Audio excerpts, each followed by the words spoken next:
Hello, myself Yogesh Garg, Faculty of Applied Science Department. Welcome to our YouTube channel RPIIT Academics. If you like the content, please subscribe our channel.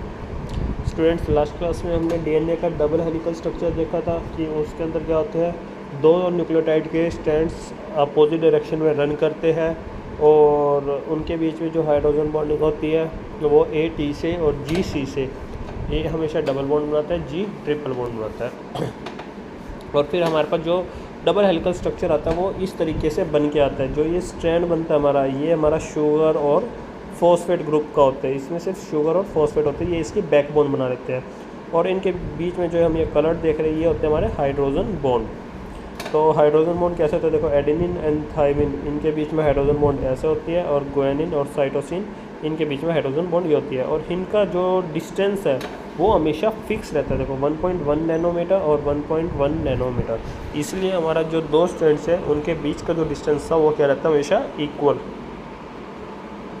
Storage of DNA, अब जो ये DNA हमारा बनता है इसकी length काफ़ी ज़्यादा होती है, तो इसको स्टोर करने की भी काफ़ी ज़्यादा प्रॉब्लम रहती है कि आप इतनी छोटी सी सेल होती है, उसमें भी फिर न्यूक्लियस के अंदर हमारा ये सारा डीएनए रहता है, तो स्टोर हम न्यूक्लियस के अंदर करते हैं। लेकिन इसको ऐसे इतने लंबी लेंथ वाले डीएनए को वहाँ पे ऐसे रैप करना पड़ेगा ताकि वो उस छोटे से एरिया में आ जाए। तो इसकी रैपिंग जो करती है उसमें हमारी हेल्प करती है हिस्टोन प्रोटीन्स। जो हिस्टोन प्रोटीन है उनके ऊपर हमारा डीएनए रैप हो जाता है और एक क्या होता है, एक बीड लाइक स्ट्रक्चर बनाता है, और वो फिर बीड्स कॉम्प्लेक्स अरेंज होते चले जाते हैं और हमारा फिर डीएनए पैक हो जाता है कॉम्प्लेक्स में। देखो in eukaryotic cell, animal, plant, fungi, DNA is stored in the nucleus. DNA stored होता है हमारे न्यूक्लियस में, which is separated from the rest of the cell by the semi permeable membrane. और ये किससे, हर एक दूसरे दूसरे जो हमारा सेल का साइटोप्लाज्म होता है उससे कैसे बचा रहता है, सेमी परमेबल मेम्ब्रेन से सेपरेट होता है। The DNA is only organise into chromosome during cell replication. और डीएनए जब ही हमारा ऑर्गेनाइज होता है क्रोमोसोम्स के अंदर, जब क्या होता है, सेल को रेप्लिकेट करना होता है। इतना हमारा जो डीएनए वो ऑर्गेनाइज नहीं होता, वो एक रफ फॉर्म में रहता है। जो क्रोमोसोम की शेप होती है थोड़ी सी ऐसी होती है, वो दो लेयर्स बनते हैं, ये हमारे इस फॉर्म में अरेंज हो जाता है जब सेल को रेप्लिकेट करना होता है। Between replication the DNA is stored in a compact ball called chromatin. और रेप्लिकेशन के बीच में इतना जब तक रेप्लिकेशन नहीं होती है, हमारा डीएनए एक बॉल के फॉर्म में अरेंज होता है, उसको क्रोमेटिन कहते हैं।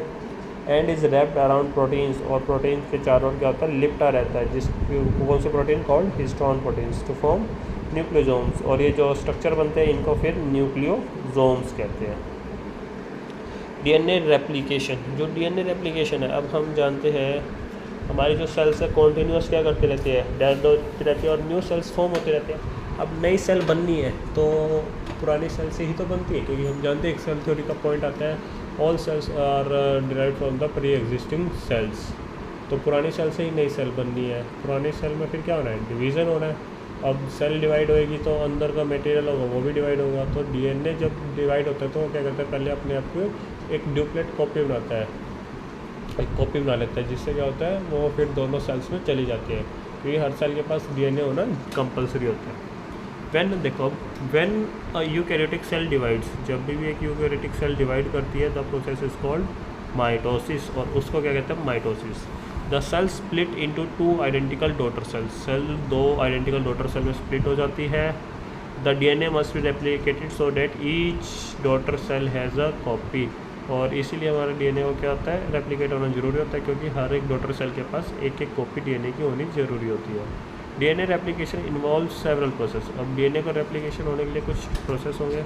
देखो कैसे, अब जो डीएनए रेप्लिकेट करना है तो सबसे पहला काम क्या होगा हमारा, डीएनए के फोल्डेड फॉर्म में होता है, तो उसके क्या होता है, न्यूक्लियोसोम्स के फॉर्म में होता है, रैप हुआ होता है। तो हमें किसी की भी क्या होता है, कॉपी करनी होती है तो पहले उसको अनवाइंड, उसको खोलना पड़ेगा। अब वही है, अब डीएनए रैप हो रहा है बॉल के ऊपर, सबसे पहला काम है उसको अनवाइंड करना, उसको वहाँ से उस बॉल पे से खोलो। अब खोलेंगे तो क्या होगा, वो हमारे पास एक स्ट्रेट आ जाएगा, फिर हमें उसकी दोनों स्ट्रेंड्स की कॉपी करनी है। अब दोनों स्ट्रेंड की जब कॉपी होती है तो हमारा क्या होता है, जितना भी पोर्शन पहले कॉपी करना होता है उतना पोर्शन ओपन हो जाएगा, उसकी कॉपी हो जाएगी, उसके बाद फिर वो वाला पोर्शन रैप हो जाएगा, नेक्स्ट पोर्शन ओपन हो जाएगा।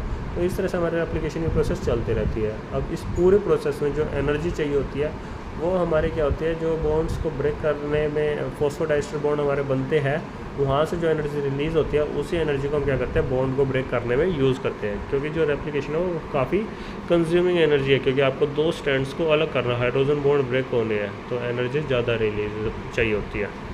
ठीक है क्लास, तो अब हम ये इसकी जो रेप्लिकेशन है ये नेक्स्ट वीडियो में देखेंगे डिटेल में।